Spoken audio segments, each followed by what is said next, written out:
right there. Yeah, well, good afternoon. It's good to see everyone. And today we have Glenn Lackey, who's the Executive Director of the ministry called First Blessing. And you can see about that ministry on their website, firstblessing.org. And he approached me a few weeks ago about the opportunity to extend this ministry into churches in McLennan County. It's been functioning in Bell County for some time and other areas around the state.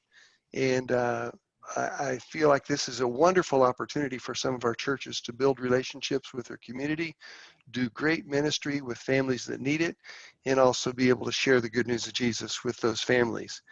And so I wanted to have a chance for Glenn to explain it in person, and then let y'all take it from there. But I do think that this is probably a good fit, speaking in shoe terms, a good fit Yes. for some of our churches. And so I hope that as a result of this, that some churches take advantage of this opportunity. Welcome, Glenn. Glad to have you. We have also with us Sandra Henry, one of our church leaders, and we're happy that she's been able to join us this afternoon. Glenn, let me let you introduce yourself just a little bit as your background and what brought you into this ministry.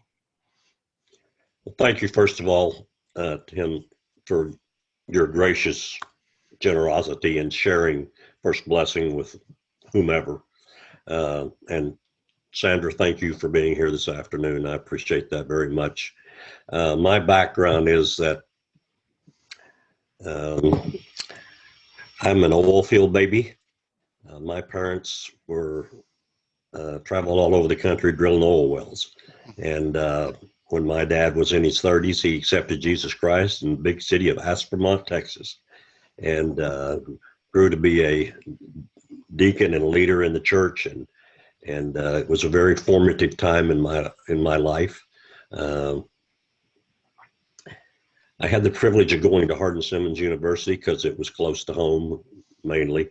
And I met a man there, Dr. Weaver, in religious education, who probably influenced me as much as anybody in my life, that we need to engage people in the church. Not everybody is gifted with the talent to know what to do and how to do it. And the Lord kind of blessed me that I spent almost 30 years in the shoe business. And when I retired, someone asked me what I wanted to do, and I said, I want to serve the Lord full time. And He's given me an opportunity to do that. I didn't know that He was preparing me for this ministry, but I think that's what He was doing all those years that He was traveling me around the state of Texas and getting me to know people and know how to work with people in different environments. And so I'm a member of First Baptist Church Temple. I'm married. I have 4 kids. They're all somewhat involved in this program, and I have grandkids that are involved in this program. I have one granddaughter that is capable of potentially doing this whole thing by herself. I have daughter-in-laws that are involved, and so it's really a family affair. And as a result, we love sharing the gospel of Jesus Christ with people. And that's what First Blessing was really created. I was challenged by my pastor, Ronnie Marriott, to come up with an idea that we could collide with the community. And so 6 years ago, we started this program, and we had 327 kids, I think, the first year, plus their parents, grandparents, guardians, the whole family. We serve breakfast, we sit at a table, and we do relational evangelism. And then after breakfast, the kids get to go into a area where their feet are measured, an area where they get free socks, and then they get to pick out shoes. Our ministry is a little bit different than most ministries in that we don't look at it as a handout. We look at it as a ministry, and we bring 3 pairs of shoes for every kid that registers. That way they get to pick, and that gives the parents and the child and what we call the shepherds who work with these families an opportunity to connect, and the children don't leave with shoes that they don't like, because they get to pick shoes that they like and that they want. And because of my shoe experience in the past, I want to make sure these kids' shoes fit. So as a result, we measure every kid, make sure that every kid's feet are properly sized, and go from there. And that kind of wraps up my background. Talk just a little bit more about First Blessing. Yeah, please. I know that you launched it out of First Temple. Wasn't that your Right. first opportunity when you did that? That was our Okay. first opportunity. We had 327 kids that we serviced the first year. The second year, we were challenged to get more people involved from the volunteer standpoint. And we did that, and we had over 100 volunteers, and we had over 600 kids. And this is truly, First Blessing is an opportunity to take a congregation on a mission trip without ever leaving the comfort of their congregation. And I've seen over and over the 6 years we've been doing this, how people who aren't necessarily comfortable at going and sharing the gospel, how easy it is for them to sit at a table in their own church, pray with people, and have relational evangelism questions such as, what are your prayer needs? How can we help you? All of those kinds of things. Do you have a church home?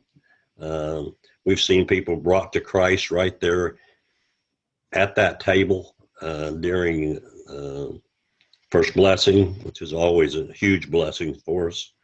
But the real thing about First Blessing, I believe, is that we call them shepherds, the people that sit at the table. We ask a couple to sit at the table and have a meal with, church people love to eat. At least I do. And so as a result, we're comfortable eating. And I've seen thousands of pancakes consumed over these 6 years. And it just gives us an opportunity to visit with people and get to know people in that relational thing, and show concern, show the love of Christ. I remember up in Brownwood, Texas, a couple with 10 children came in. They do it right at Christmas time. And this turned out to be what these kids were going to get for Christmas, was to get to pick out some shoes. And you can imagine the cost savings for that family to be someone to give them 10 pairs of shoes.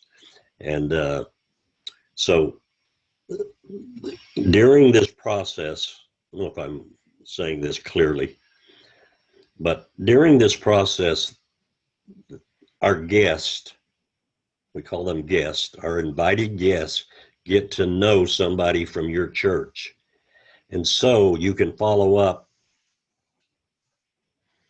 and ask them to come back for your Christmas Eve service or Christmas service or your Easter service or some event that you may be having. One of the things that we do during First Blessing is we ask the pastor or the youth minister to be very involved and meet every family that comes through, so that when this family does decide to come back, when the seed has been planted and it grows, then they don't feel quite so awkward, because they know the shepherd family, and they know the pastor. So they don't feel quite so awkward coming back to that church and, and integrating into this. And we've seen that happen time and time again. We have examples of out in Kerrville, Texas. There's a church we work with that I can't tell you how many people have come back after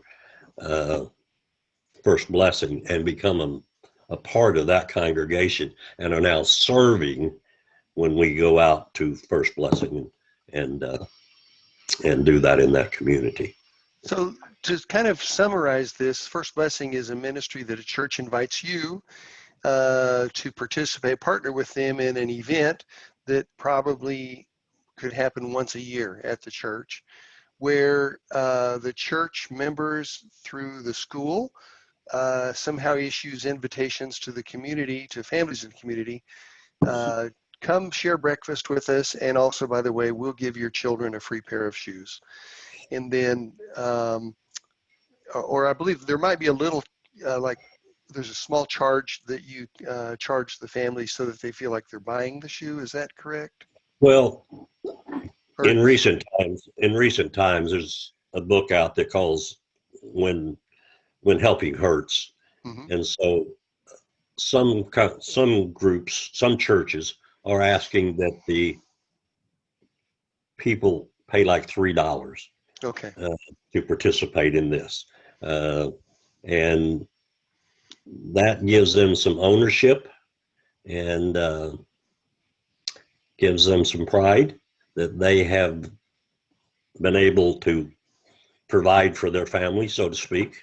Mm-hmm. And that's just a small fraction of what it costs, but it has a great impact. The first time this, Sandra, just so you know, the first time we did this, we did it up in Brownwood at Coggin Avenue Baptist Church. And I kind of shook my head because I didn't know whether or not that would work or not, whether asking people to donate the $3.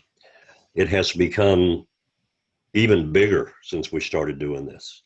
Last year, we had a young man or a man whose daughter found 2 pairs of shoes on the table and came back to the table where we were registering and said, my daughter found a second pair. Can I give you another $3 and get another pair? And the church said yes. And of course they did. And the other thing that we do is that we can do this for the whole family.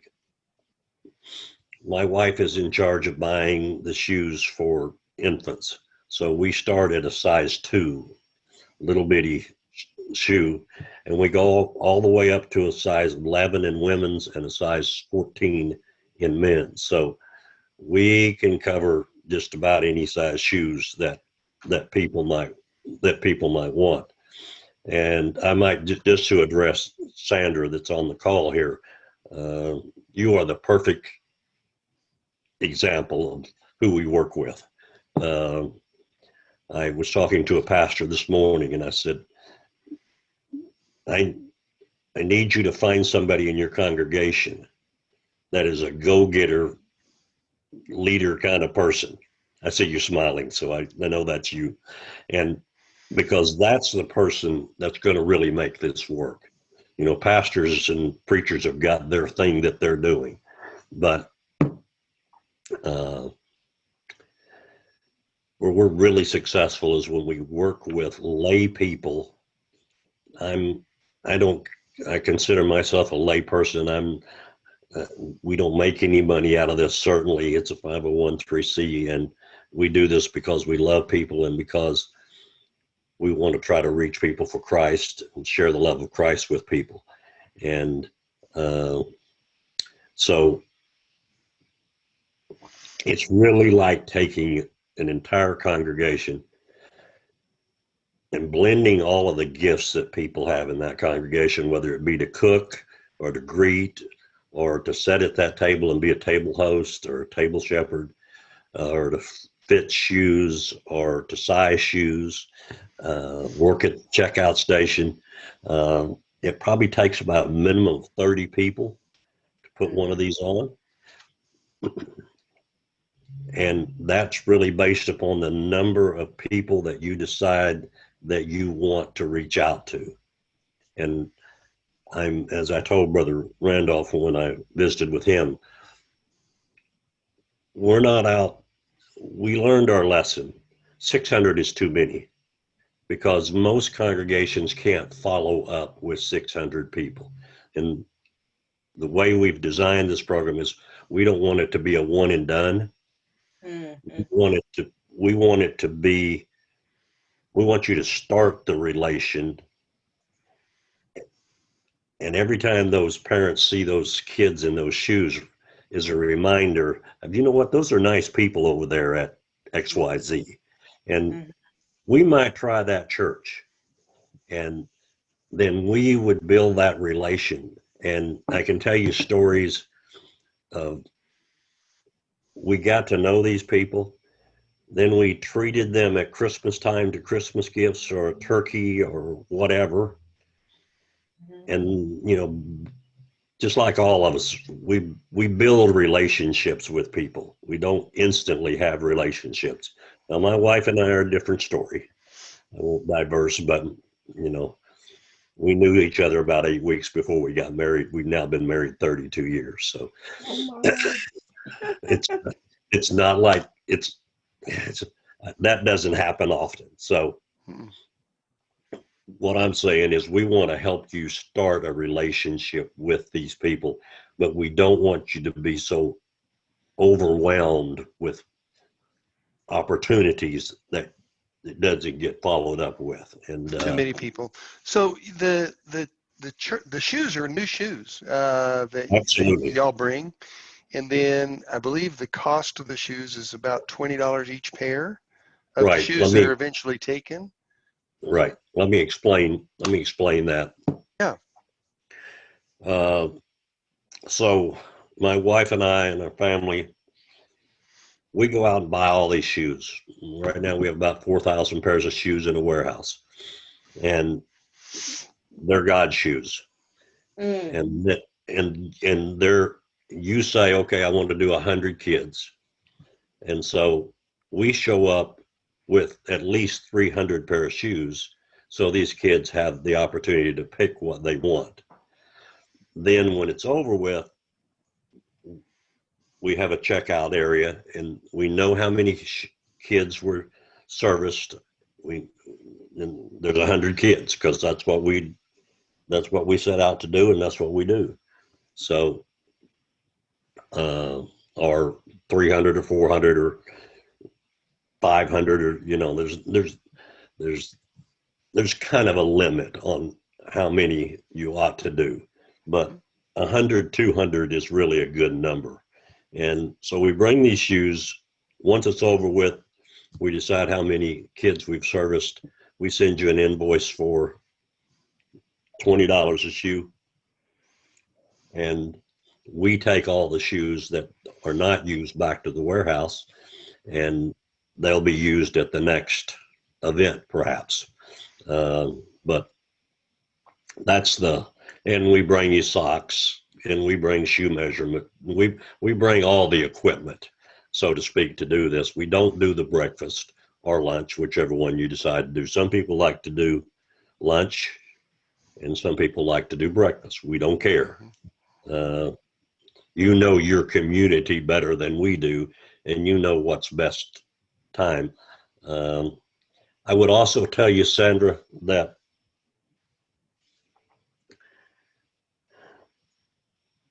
we're just here to help you. We've got 6 years worth of experience, and I got a manual that I shared with Brother Tim on how to do this. We would share that with you or any other body that's interested. We even have a thumb drive that has all the forms on it. So it's not like you have to reinvent the wheel. We kind of set a path, and then we say, okay, now it's yours. If you want to tweak it here or you want to tweak it there, we all know what pivot means. And in 2020, we have pivoted to the left and we have pivoted to the right. If you go on our website, you're going to see videos of inside First Blessings and some that were outside First Blessings. And thank God we had great weather when we did it outside, because we would have been scrambling. We went up to Palestine, Texas, and did this outside underneath a canopy. And praise the Lord, the weather was beautiful that day, but it could have been. But what I'm trying to say is that we'll help you every way we can to make this successful, and we'll provide all the shoes and socks and necessary equipment and training. I'm available to come, and usually do come the week before, and hold a training meeting with all the people so that everybody kind of knows what this organized confusion is going to be like when we get there. And it turns out to be a beautiful event. There are videos online of the volunteers talking about how they thought they were coming to give a blessing, and in the end, they were the ones that ended up with the blessing. And that to me warms me as much as anything. I love to see the kids with their new shoes, but I also love to see people being blessed by the fact that they got to serve, and maybe served in a way that they didn't know that they could serve. I think of a man out in Kerrville, Texas, at an Impact Church, that his wife volunteered him. I know you would never do that. You would never volunteer your husband there, Sandra, but. Oh, no. Oh, no. No, I've learned over the years, ask first. Well, this woman hadn't learned that yet. She probably hadn't been married as well.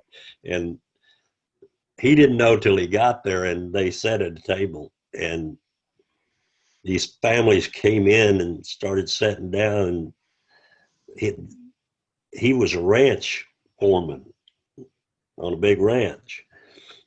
And there could be days that he didn't talk to anybody.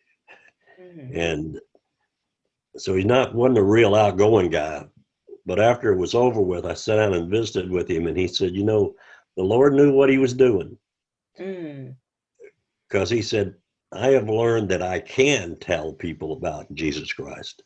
And that to me was like, okay, that's my blessing for the day, is that one grown man finally realized that, yes, I can tell the story of Jesus Christ. And I can love on people. And I love that part of First Blessing. But I have a couple of questions. It sounds like you have to fill out a form, that the participant has to complete a form before the event. That would be correct. Right. Now, and the form that they're filling out, is it a form that expresses what their financial need is, or what kind of form is it? There's two ways to do this. We can go through the schools if the schools will allow us. In your particular community, around your church, if you've got elementary schools that have got programs like Communities in Schools or something of that nature, then the counselors pick the kids based upon certain dynamics. What they know of the children, right? Yeah, Right. they know the children, and they know. And Sandra, you sound like you're pretty involved there, so you may know the children too. You may not need the schools. We have. My daughter-in-law goes and sits at a food bank and registers people. So, because some of the school systems that we work with, or the towns we work with, they don't allow the school systems to work with us like that. So as a result, we go to food banks. We ask people within the congregation to give us names or fill in the form. There is actually, as far as the form is concerned, Sandra, you could go online to firstblessing.org and you can push a button, and it comes up a registration form, and they just fill that out. And the minute they submit that, I know it, and my team knows it, and we start populating that that site. So, and we would give you permission to see that as well, so you can see the number of people coming in. And what we generally like to do is we will come and sit down with you and talk about, okay, how many kids would you like to serve? And as a result, because what we don't do is we don't ask them all to come at one time. Once the kids are registered, then we go back and say, okay, you come at, let's just say 8 o'clock, you come at 8:30, you come at 9, you come at 9:30, so that we're not overwhelmed with everybody coming at one time. That way we try to stay organized and not overrun the cooks and not overrun the shoe room and that kind of thing. And at the same time, let's say we bring 25 kids in at a time. That gives the shepherds time to visit with them over breakfast before we bring the next group in. And we find that about 20 minutes at that table is a good time for them to have to sit there. But we've also used Facebook to get these kids. I mean, everybody has their own method of soliciting the kids. In Kerrville, Texas, it's become such a thing out there that the school district looks forward to us coming and working with them and the churches out there, so that we're now, we've got 4 churches in that area that do it on one day. And as a result, about 800 kids will get service through this program on one day, and really impacts the need in that community. Okay. Did I answer your questions, Sandra? Yes, it did. And the other question I have, it sounds as though the churches have a cost. Yes, ma'am. Yes, ma'am. The Okay. church has a cost. The church has a cost in order for us to be able to continue this program, so to speak. We have to if you do 100 pair, then we go right around that money, that $20 helps us go back to our resources and replenish those. Yes, ma'am. Yes, ma'am. And 100 children would be $2,000 for the church. Right. Mm-hmm. Now, let me tell you, and if I have the opportunity to meet with you, I will bring some, but these are brand new shoes. I have never had anybody complain about the quality of our shoes. Last year, even during the middle of COVID, we were able to get permission to buy shoes directly from the Skechers factory. And so part of the shoes that these kids get are Skechers. Part of them are light up, part of them are not light up. We also got permission last year to buy direct from the factory that produces Fila, that produces Adidas. We have Converse shoes. They're brand name shoes. Not all of them are in brand boxes, because as you can imagine, the price of the shoes goes up when you start doing that. But like I said, we haven't had any complaints about the shoes, nor has anybody ever brought any back, so to speak.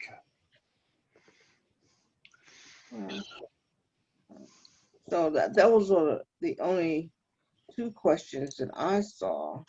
And I do understand it takes quite a bit participant on the church's part to put this kind of thing together. But churches, that's what churches do. Mm-hmm. is outreach, is, ministry. Right, So right. that shouldn't affect anything. That But should be one. but it takes a Sandra to make that happen. They need a leader. They need somebody that will say, okay, this is what we're going to do. And then it happens. So, Yeah. do you know anybody in Temple? Well, I know some people in Temple, but I don't know of anyone who, has ever done this sort of work before. This Mhm. is all. That's what Are piqued my interest. are you in Waco? But yes, I'm in Waco. Okay. And what church are you associated with?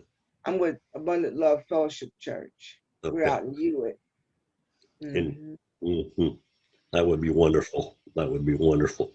Do you know the name Roscoe Harris by chance? Roscoe Harris doesn't ring a bell. Okay, he's at 8th Street Baptist Church in Temple, and Okay. we've done 8th Street Baptist Church, and we've done Heights Baptist Church, and we've done Miller Heights Baptist Church, and yada yada yada.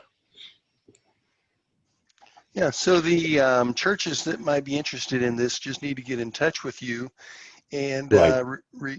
get the files and a little more information.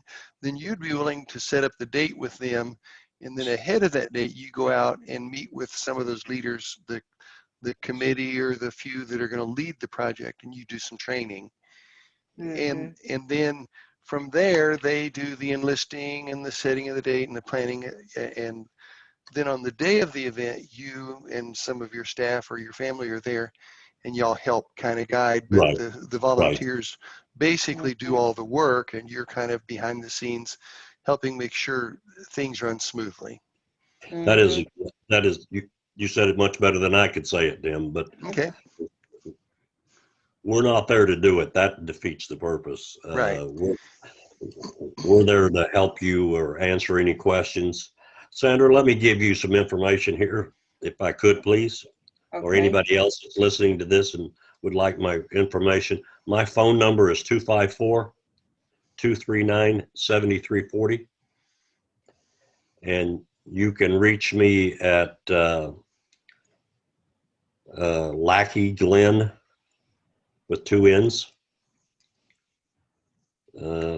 LackeyGlenn at gmail.com. And I would encourage you to go to our website, firstblessing.org, and take a few minutes to watch the videos. The videos are, they say much more than I could ever say about what goes on at a First Blessing. And so. Yeah, this would be a tremendous ministry opportunity. Yeah, I know churches at times have donated or participated with the shoe boxes at Christmas. Right. And there's a cost to the family. I think it's $7 per box, and then buying the little things to fill in the box, etc. So within that price range, it's not hard to imagine that a family's already donating $20 for a box at the Christmas shoot, that ministry. This is more local. It's more hands-on, and actually, the folks that are going to donate the $20, towards their family or their, to participate, they are going to get to see the people and meet them at breakfast or lunch, and then also be able to follow up with them in this. So very relational in this, and it's for your church and your community. Right. That couldn't be said better. It is colliding with your community. We do this in Bartlett, Texas. And Bartlett's a town of 1,000 people, and they have about 300 kids in school. And we do 100 kids. And I love this program. It's not the biggest one we do, but I love it because in that environment, we have people sitting down at the table in a Christian environment that have known each other all their lives, but maybe hasn't ever had the opportunity to talk about their relationship with Christ with anyone. And the impact on the Bartlett community is absolutely amazing, because we're servicing a third of the school district when we go out there, and it's just like you said, it's very relational. It's very built to the community. Mm. And there are many of our churches that are close to or have a close relationship with a particular school. So this would be a terrific fit for that.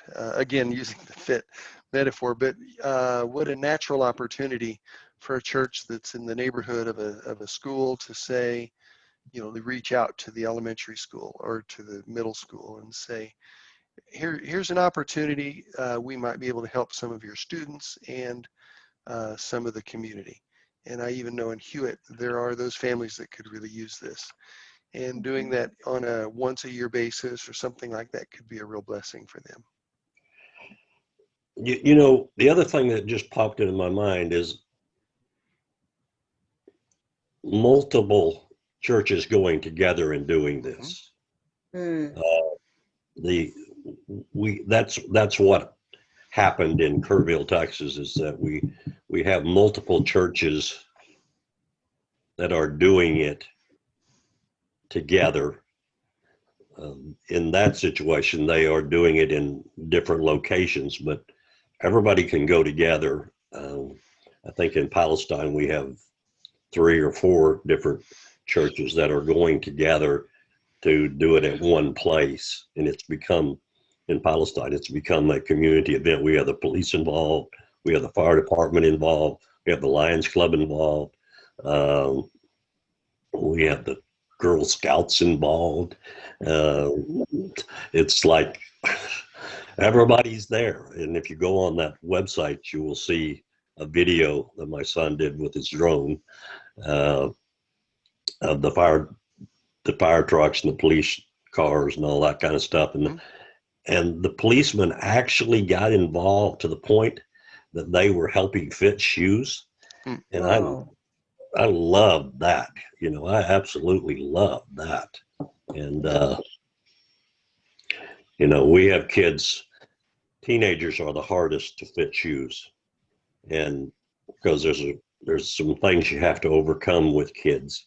And when a fireman gets down on his knees, I don't know if I can tell the story without getting emotional. When a fireman gets down on his knees and says to a kid, "Let me help you with that," that kid doesn't know what to think. He is totally paralyzed from the standpoint of emotions, because here's this guy that he thinks certain things may be the way they aren't, and this fireman's on his knees, or this policeman's on his knees helping him put those shoes on. And there are other things that you can do around this. We have optional things that churches do. We have some churches that wash the kids' feet, which is incredibly emotional for the parents, because when you love my kids and wash their feet, whew, it just speaks volumes. And then there's some fun things. We, you know, do face paintings in some places, and we do balloon hats in other places. But God just takes care of the fun. I can tell you that. When you see little kids in loose shoes and they're running up and down the aisles where we are, the fun part takes care of itself. Yeah.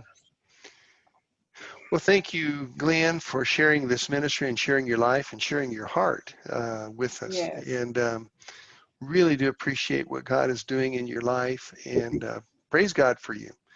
Thank And you. we'll look forward to seeing what comes from this, and hopefully we'll have some churches step forward and say we'll do that in our community. That would be awesome.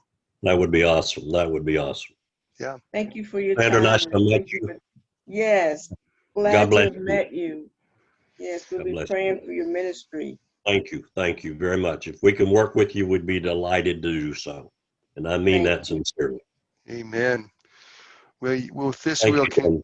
yes, you're very welcome. With this, we'll conclude and send y'all off. Hope the Lord blesses you today and Thank gives you great peace. We'll see you soon. Amen. God bless. God Bye-bye. bless. Bye-bye.